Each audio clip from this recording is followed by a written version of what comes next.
tópico 6 do nosso programa trata da evolução do sistema financeiro internacional. Por um lado, é um tópico histórico, né? Ele se debruça sobre a emergência do padrão ouro internacional, a sua crise, a constituição do sistema Bretton Woods e todo o período que se segue a ruptura do regime de câmbio fixo associado ao acordo de Bretton Woods e que, de uma forma ou de outra, é denominado de formas distintas na literatura, mas coincide com o período da globalização financeira até exatamente o período contemporâneo, né, lançando luz sobre temas mais recentes.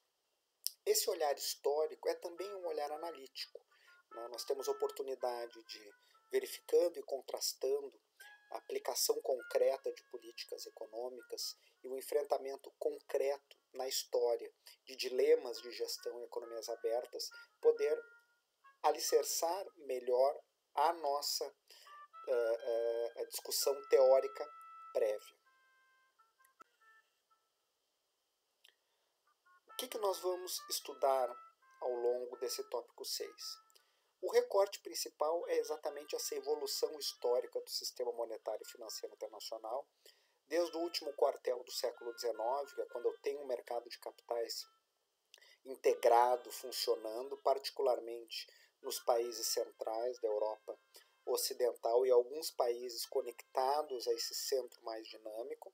A crise desse sistema, que era, por um lado, um sistema de regime de câmbio fixo centrado no padrão ouro, uma ordem liberal política e econômica que permitia uma grande integração entre as economias.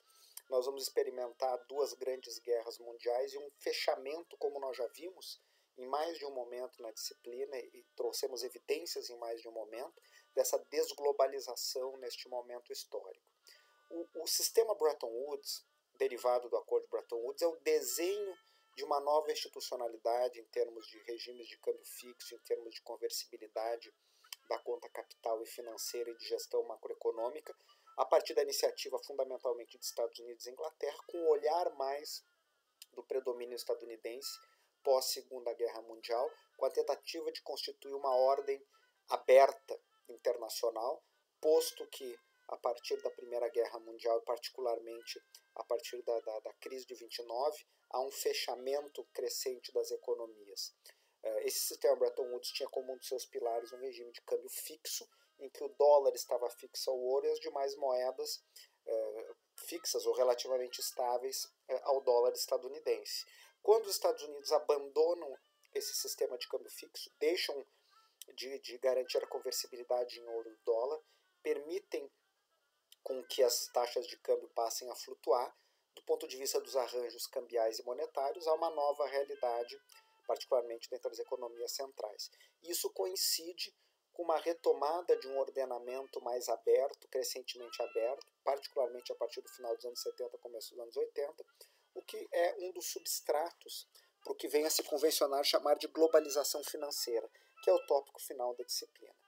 E aí, esse olhar da evolução do sistema monetário e financeiro internacional enfatiza a questão dos regimes cambiais, câmbio fixo, câmbio flutuante, a gestão dessas possibilidades ao longo do tempo, os dilemas de política econômica, quer dizer, para manter o câmbio fixo e a autonomia monetária no pós-guerra, a introdução de controle de capitais, no final do século XIX até a Primeira Guerra Mundial, para manter câmbio fixo e manter a livre mobilidade de capitais, se abre mão de algum nível mais intenso de ativismo do ponto de vista da gestão macroeconômica, particularmente da política monetária. Estamos, portanto, na época do padrão ouro internacional.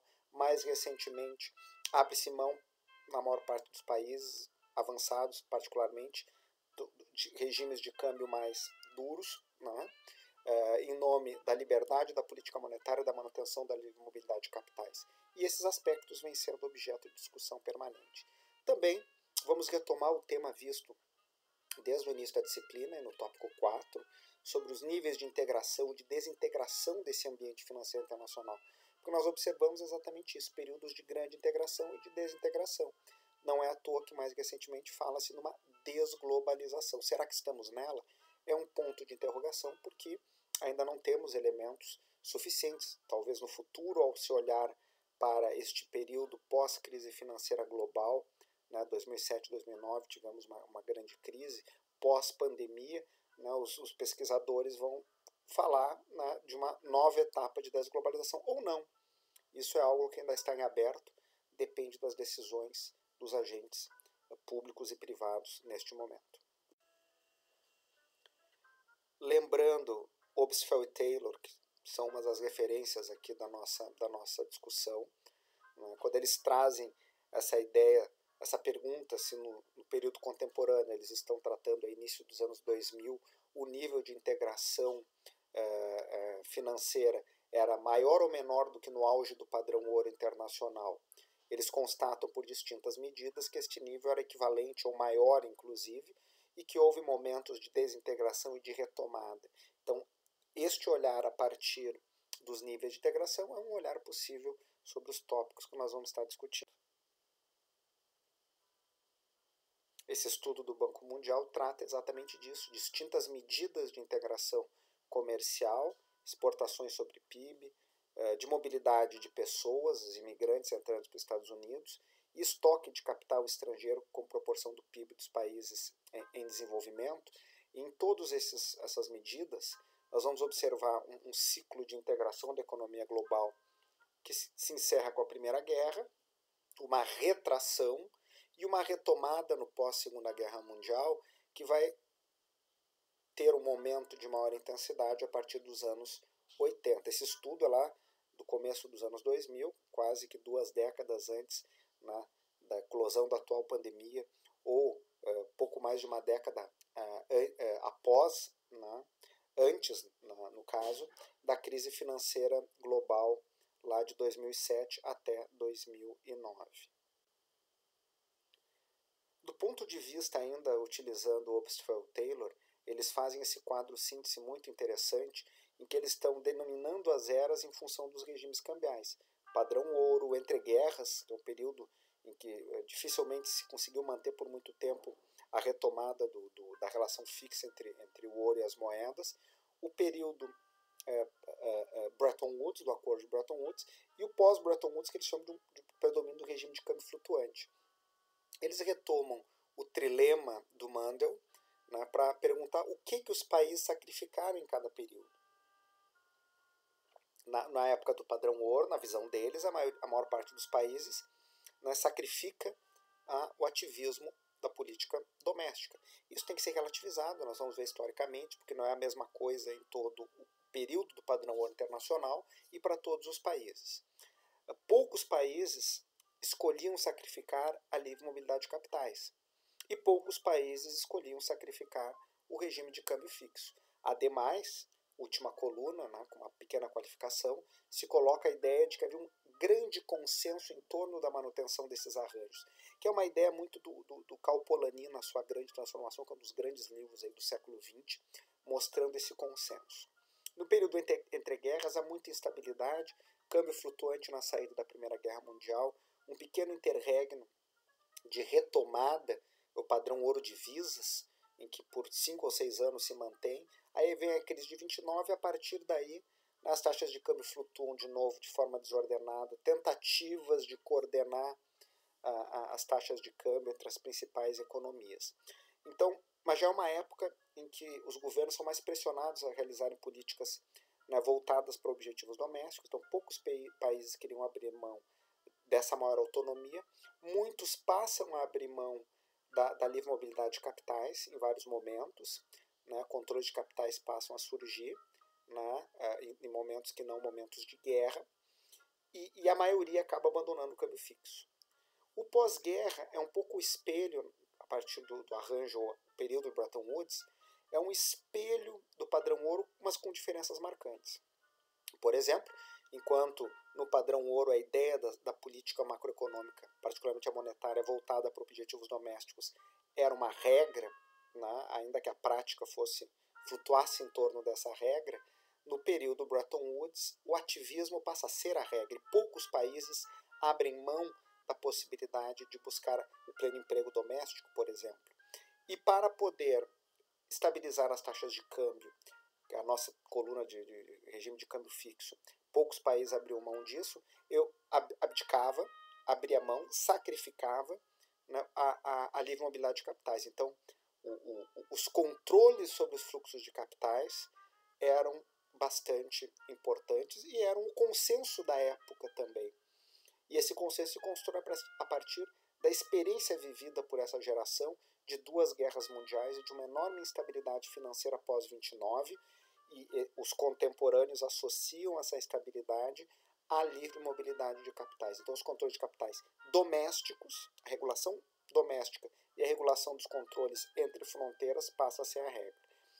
Depois disso, né, crescentemente, os países vão liberalizar suas contas capital e financeira. Então, poucos países vão abrir mão da livre mobilidade de capitais, mas também querem ter políticas voltadas para objetivos domésticos. Agora, os objetivos distintos do pós-guerra, que era a manutenção do pleno emprego, o objetivo principal passa a ser a estabilidade inflacionária e, portanto, ter liberdade para gerir a taxa de juros com vistas a manter a inflação dentro de certos patamares. Para tanto, haveria que se abrir mão, né, do regime de câmbio fixo. Então, a flutuação entre as principais moedas dos países emissores de moedas conversíveis internacionalmente ou moedas internacionais, nos termos que nós vimos lá no início da disciplina, no tópico 1, né, passa a ser a regra. Há um grande consenso em torno dessas políticas também chamadas com outros elementos de neoliberais. Agora, países emergentes com moedas fracas, com problemas de estabilidade inflacionária, adotando estratégias de regimes de câmbio, né, fixo, de diversas formas, né, com uma maior rigidez para tentar estabilizar suas moedas. Então, o que se chama de dolarização, a utilização de currency boards, passa a ser um elemento importante. As referências detalhadas estão no nosso programa, tanto no programa original quanto neste que está sendo adaptado em função da situação do ensino remoto emergencial. O Krugman tem um capítulo que dedica exatamente a uma análise da evolução e da gestão dos dilemas de gestão de política macroeconômica em economias abertas, do padrão ouro até o período, digamos, de flutuação depois dos anos 70. O Barry Eichengreen é a nossa referência fundamental em termos do seu livro A Globalização do Capital, aí destacado. O Pilben tem capítulos históricos e nós temos aí como um destaque adicional o livro que está público disponível, né, editado por Oxford, mas nós passamos para vocês lá no início o link deste livro, que chama Resetting the International Monetary Non-System, do professor José Antônio Campo, que tem uma experiência acadêmica e uma experiência também de ministro das Finanças, né, uma experiência em N áreas da vida institucional do seu país, da América Latina, e com uma vasta bagagem acadêmica também. E o professor Ocampo, no primeiro capítulo do seu livro, faz uma análise sintética muito robusta, né, sobre a evolução do padrão ouro internacional até a era da globalização.